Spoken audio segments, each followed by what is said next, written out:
What up, y'all? We back with another video. Y'all see we got the boy CasualGeographic back in the building. We got why the world without sharks might be your biggest nightmare. How would it be your biggest nightmare, though? Right. The world without sharks?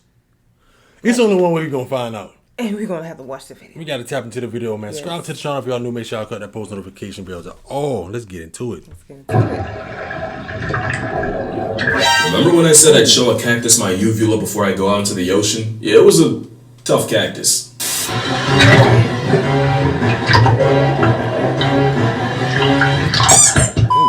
I went swimming with sharks to see them in person and instead almost saw Steve Irwin. Shout out to the GOAT. That aside, I'm gonna make you like sharks in this video, but before things get better, first they gotta get worse. So thalassophobic's warning, here's the part where it hurts.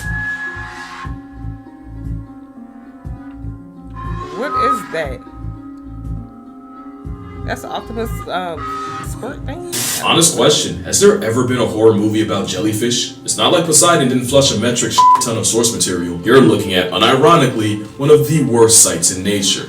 A jellyfish bloom. It's a problem for many reasons. One, it's basically a bath bomb from Shaitan, but also cause it's one of the last signs the ocean gives before it hits the point of no return. When a part of Neptune's neighborhood falls apart and can't support the animals in it, the last step usually involves getting gentrified by jellyfish, since the same conditions that are unlivable for most are usually where Satan's shopping bags thrive. And don't think because they're on land you're safe. Not only have these blooms caused legit power outs, but about half of the oxygen on Earth comes from the same phytoplankton these blooms eat. So why am I talking about jellyfish in a video that was supposed to be about sharks? Well, if you're scared of one, you should probably thank the other. Sharks are the ocean equalizer, keeping other animals in line from their spot at the top of the food web. Near the top, what we're getting to that is basically sharks eat the big fish that would eat the little fish that would eat the jellyfish polyps. The ocean is a Jenga tower, and sharks are the one block that can bring it all down. Now, it's not as simple as I just made it sound, where no sharks automatically means more ocean acne, but you really don't realize how fast the sea would fold without sharks. That is until you realize what their actual day looks like. Sharks aren't just the equalizer, they're the cleanup crew, mostly going around picking off the dead and dying. You won't see them chasing around small fry that probably aren't even worth it. The same way you probably wouldn't drive 45 minutes for a bag of chips. I hope. It's why, if you want to check your ego, swim in a shiver of sharks and watch how hard you get ignored like J-Lo in the Bronx. I was surrounded by Galapagos sharks, and the closest I got to becoming a hashtag was the ocean slamming me against the bars like I owed it something. It was like an MMA cage match with Mother Nature that got way too personal. I wonder why. But yeah, the sharks could not care less about me. They really do treat you like an NPC. I did learn that because sharks can detect electromagnetic fields, if you stick a GoPro deep enough, you can say you gooped a shark. Just know, that was the most action I got all day, and if more people realized how often they get snubbed by sharks even when they're right under us, you'd realize why you're statistically more likely to get flattened by a vending machine, KO'd by a coconut, or even past tense while putting socks on, than get murked by a shark.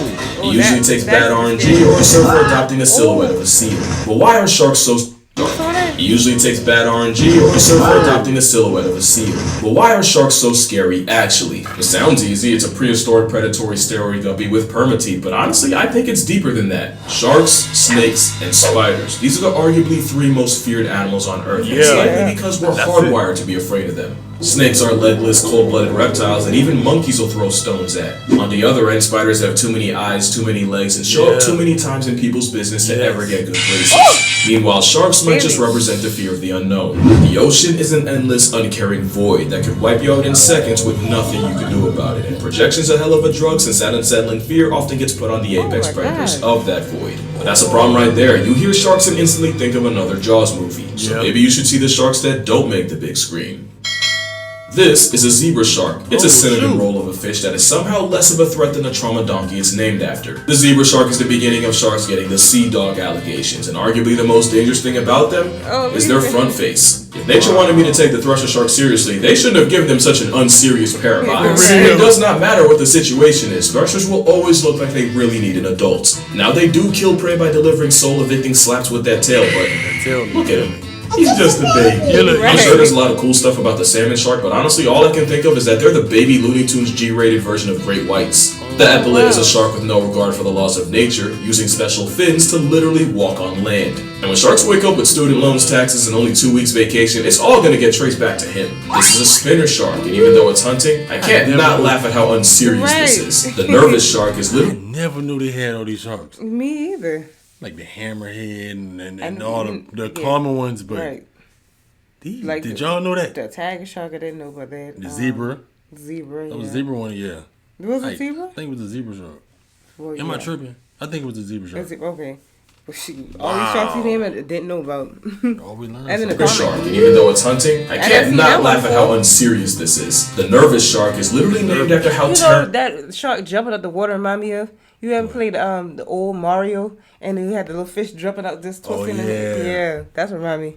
That's what it remind me of. I can't not laugh at how unserious this is. The nervous shark is literally named after how terrified they are of anything human. And whale sharks are unbelievably wholesome for a bus-sized fish with teeth in his eyes. Speaking of whale sharks, you got other plus-size filter feeders like the basking shark. They're about 30 feet long, the second biggest shark, and they're really only a threat to your mental health. Especially since a lot of plesiosaur panic can get traced back to a dead baskie. Then there's the megamouth shark, which honestly probably would be scary if you didn't know it's also a giant krill-eating pushover that lives in the forgotten corners of the ocean. Then you got the sharks you forget are sharks. Imagine you're at the shore and someone screams shark. Whole time they're pressed over a tasseled wubblegum, a type of carpet shark that takes the name literally by living its life as a homicidal rug. Here you have the smallest shark in the world, the lantern shark. There's the sawfish that...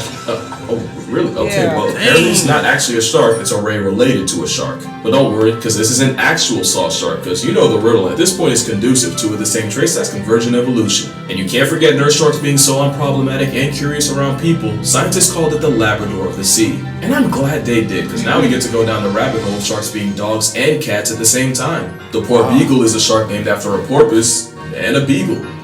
Yeah, I don't get it either, but we'll get back to that. Right. Dogfish were named after fishermen apparently watching them chase smaller prey in packs, like dogs. But some dogfish are also cat sharks, and they got their name from the vertical feline-coated eyes. Like the small spotted cat shark is also at the same time called the lesser spotted dogfish. Google says there's over 150 species of cat sharks, including the chain cat shark, or chain dogfish, because of course.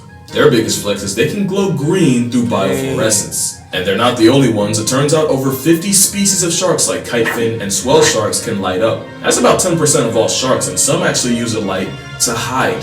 That might sound confusing, but if you're a predator in the crotch of the ocean, all you have to do is look up, and anything that looks like a shadow against the light of the sky is probably your next victim. However, if you can take a cue from a lightsaber, you can blend into the skylight and basically disappear. In fact, counter shading is a concept most sharks borrow from, and it basically means if you're above them, then the darker roof blends into the dark of the abyss, but if you're under them, the light underbelly matches the sunlight hitting the water. And when you think about it, a lot of animals use this strat to avoid problems. But some take it a step further, because scalloped hammerheads are scientifically proven to tan themselves if they sit in shallow, sun-exposed water. Some say recruiting melanin is nature's way of keeping them from getting eaten by their own kind, by making it easier for the smaller babies to hide. We got a little off track, I want to apologize for it, but the point is, if you're still afraid of sharks, then maybe you should subvert your expectations. I got teeth. Especially since some sharks aren't even full-time predators. The bonnethead shark is like a hammerhead with performance anxiety. It's also an omnivore that eats seagrass, and in experiments, 60% of its diet included the green stuff. Whale sharks are also partly grass-fueled, and a study from Forbes found that half of what goes through them are plants like algae and sargassum. Okay, so maybe you're still afraid of sharks. Maybe it'd help if you knew what our sharks afraid of. There's only one thing that can send the Star of Jaws packing, and you already know it's orcas. Killer whales are known to mutilate great whites for their livers, and often that's all they take. The sharks have been so beaten down that Monterey-based scientists found that great whites off Farallon Islands will abandon their favorite hunting grounds for up to a year if they run into the assault cetacean once. Researchers have even started playing the sounds of orcas on loop to keep sharks away from beaches, and imagine minding your own business and a hairless iPhone monkey plays your house anthem.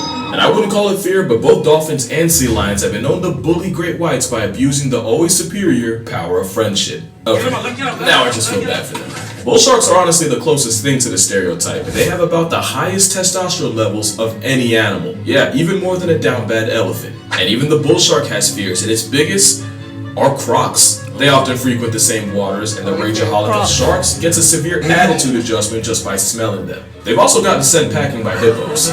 Sharks gets a severe attitude. An adult bull shark can give a croc problems, but crocs will prey on baby bulls enough to make the shark avoid them. Adjustment just by smelling them. They've also gotten sent packing by hippos. But by far, the strangest thing sharks are afraid of.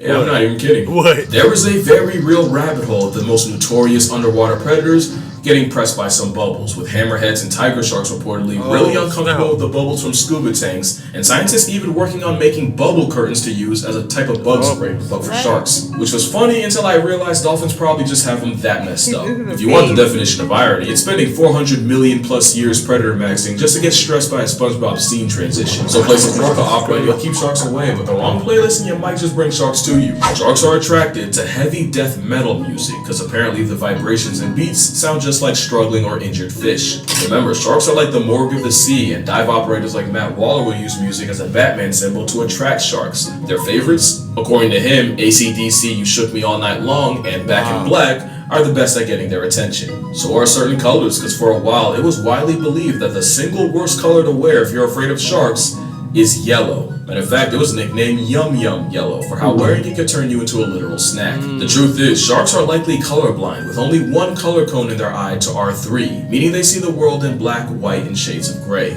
Now what they can see is contrast, and anything that stands out against the ocean blue immediately gets their attention. The more you know. Now let me ask you a question. You think sharks get silly? Like you think in 400 million years of being alive, they figure out how to have fun? So. Well, remember the poor beagle? Scientists peeped that the shark named after a dog will roll around in kelp, tossing around like a football, and even take turns chasing each other. Gray reef sharks sink if they don't swim, so they'll often swim against current updrafts in order to surf and basically take a break from the whole just keep swimming thing. But what's crazy is they have a conveyor belt system where once one shark reaches the end of the line, it'll let the current carry it back to where it started. You could say it's just them saving energy, but is that not the same energy as this? Sharks have been fighting stereotypes like a boxing match for years, and the closest thing to an uppercut they got is the fact that sharks have friends. In 2023, researchers found that two great whites, Simon and Jekyll, had traveled more than 4,000 miles together after being first tagged off the coast of Georgia in 2022, eventually ending up in the Gulf of St. Lawrence, just off New Brunswick, Canada. It shows you how little we know about them, because a couple years ago, nobody would believe the final boss of sharks was down for a travel break. Shark scientist Yannis Papastamachiou linked it with researchers from the University of Hawaii, Exeter, and UC Santa Barbara to study reef sharks in the Palmyra Atoll to uncover the secret social circle of sharks. What they found was that these sharks have a literal social circle, with the same sharks hanging out together in the morning, separating and going about their business during the day, only to meet up again later. These shark groups even use the same part of the reef day after day like a high school lunch table, and these friend groups lasted the entire 4-year study. And it's not just reef sharks. By night, nurse sharks hunt alone, but during the day they join cuddle parties of up to 40 in order to save energy. It must work, because white tips also power nap as a stack pack. Sand tigers are like sea coyotes, where they're fusion fishing. They have a close network of sharks they associate with, and even sharks they'll meet up with multiple times a year. Scientists now believe that if a shark has their version of a best friend, it's usually someone that's roughly the same size, the same sex, and about the same age, which would explain Simon and Jekyll. But now the real question is, can sharks form bonds with people? And the answer, like everything else, is complicated. Marine sharks are not only famous for having favorite divers, but for getting jealous and overprotective when they see that diver around others. If a nurse shark is a Labrador, a lemon shark's a golden retriever with gills. Here's my thing now. Sharks will form partnerships with other fish like remoras and pilotfish, where they'll pick parasites off the shark, so this could just be a lemon guppy treating a person like any other cleaning service. Funny thing about pilotfish, sailors who saw them would swear they and sharks would act like close friends, and there's even stories of pilotfish chasing ships for weeks after they caught one of their sharks, apparently seeming distressed and anxious without him. And you probably wouldn't believe that if something like that didn't happen with a person. In 2001, shark conservationist Jim Abernathy removed a hook from the mouth of a tiger shark named Emma. 20 years and several more hooks later, and Jim and Emma might as well be a married couple, with Emma still recognizing and rushing up to Jim even after up to a year apart. And we're not talking about nurse or lemon sharks. That's a 14-foot garbage disposal with the personality of a lapdog. We don't know for sure if sharks could feel affection like one, but it honestly wouldn't be a surprise. Right. Since sharks are intelligent enough to be trained like dogs.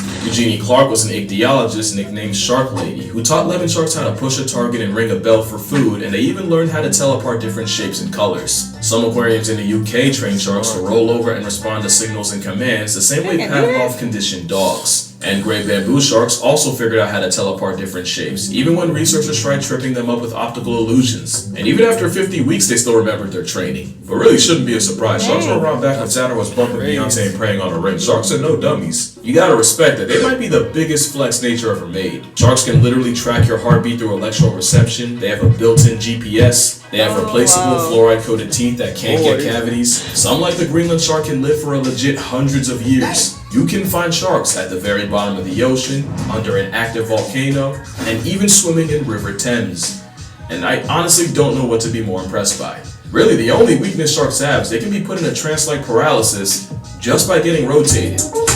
The tonic immobility is usually triggered by pressing down on the snout, but sharks can induce it in some painfully awkward situations. Humans usually only put sharks on standby to study and tag them. Meanwhile, orcas do it to steal their organs like a black market merchant. But this time I'm not going to call them an oppressive Oreo, because we do something way worse. Shark finning is the practice of cutting off the fins and tossing the now mutilated shark back into the sea, where their only option is to slowly drown or bleed to death. Depending on the shark, that can take an excruciating 2 hours. And this is a fate that follows not hundreds, but up to 100 million sharks a year. All for something Gordon Ramsay called mid. At the end of the day, we gaslit sharks like no animal has ever seen. We put up every World War combined numbers on them every trip around the sun. Meanwhile, sharks might get 10 on a good year. In fact, you can argue that for all the shark slander, humans have the highest KD ratio against them. No other wild animal gets done this dirty. Moral of the story? You know it's bad when the author of Jaws, Peter Benchley, would go on to regret writing it and dedicate the rest of his life to shark conservation. But yeah, that's gonna do it for this video. I hope you had as much fun as I did. If you'd like to support me on Patreon, I'm gonna be posting the full GoPro footage of me swimming with sharks. Nothing too crazy. But other than that, make sure you drink water, hug your mother, R.I.P. Peter Benchley, R.I.P. Eugenie, and yeah, I'm gonna see y'all in the next one. Oh, shoot, dancing with sharks. I've seen it all. I've definitely seen it all.